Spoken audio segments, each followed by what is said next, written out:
Lisa Liu, and I'm going to show you my arrangement of Sweet Georgia Brown.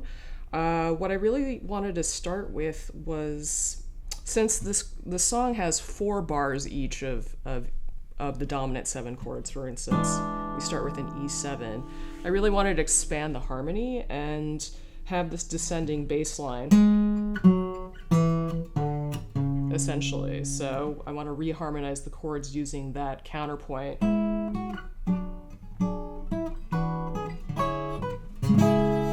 And then ending on that C sharp minor chord as a relative minor to E7.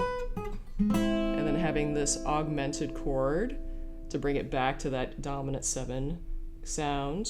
And then I'm going to A7, and I'm really just playing the shell notes of the chord. So I've got C sharp in the bass. And all these just kind of imply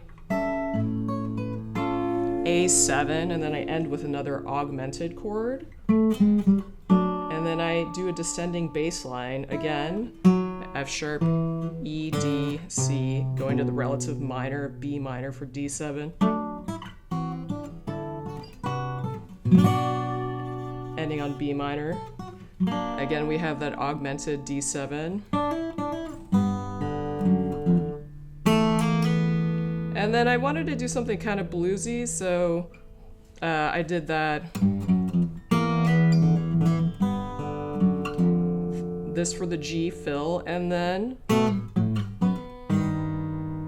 we're doing a B7. Again, I'm kind of ending with that augmented with a sharp 5 in the bass. And the ear kind of fills in what the chord is for all those omitted notes. And then the same thing happens, we repeat it again, and at the end we have the coda. We're ending with an A augmented again.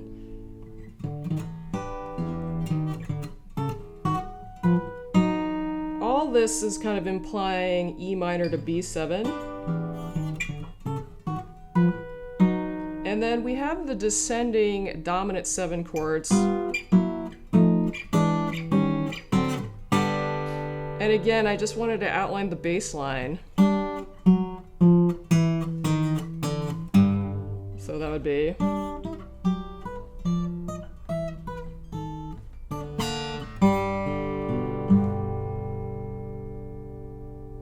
Ending on G. And that's the basic concept of how I approached arranging Sweet Georgia Brown. Again, since you've got these 4 bars of a dominant 7 chord, really I wanted to think outside the box of how I could harmonize them, and having these descending bass lines creates this really great counterpoint. For this piece, I really think less is more, and sometimes just playing the 3rd or the 7th or the bass note itself in the chord will just kind of create that openness, but then also implying what the harmony is too. I feel like in jazz circles, there's so many different ways to play the rhythm.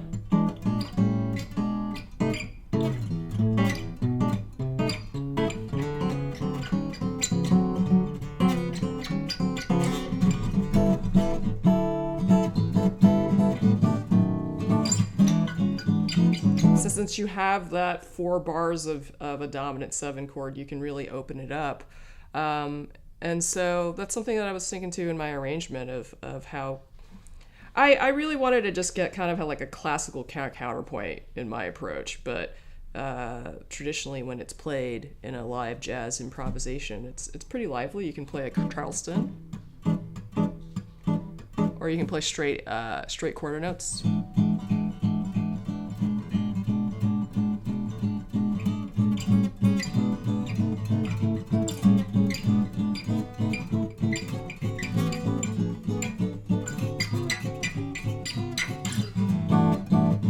A little bit syncopated.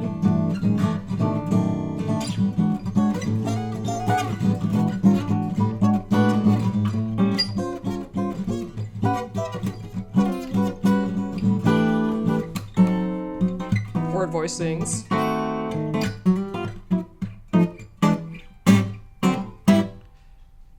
there's just so many different ways, to play these chords. Since it's so open, you've got 4 bars each, and I would say experiment with the different ways of how you can play them rhythmically, and then all the different voicings that you can play E7. You could play it here,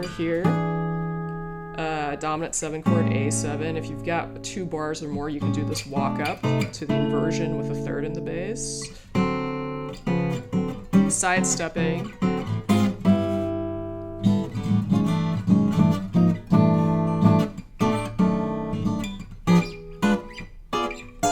Maybe you want to play diminished.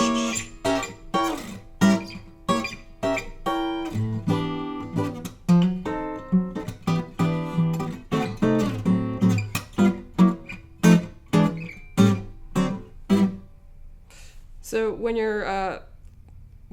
my thought process of when I'm trying to arrange a song, it's just not only, okay, how can I create a solo guitar piece, but then what are all the different rhythms and melody, chord harmonizations, and chord inversions that you can play, especially with this song that's 4 bars for each dominant 7 chord. Thanks for watching. I'm Lisa Liu for Acoustic Guitar Magazine.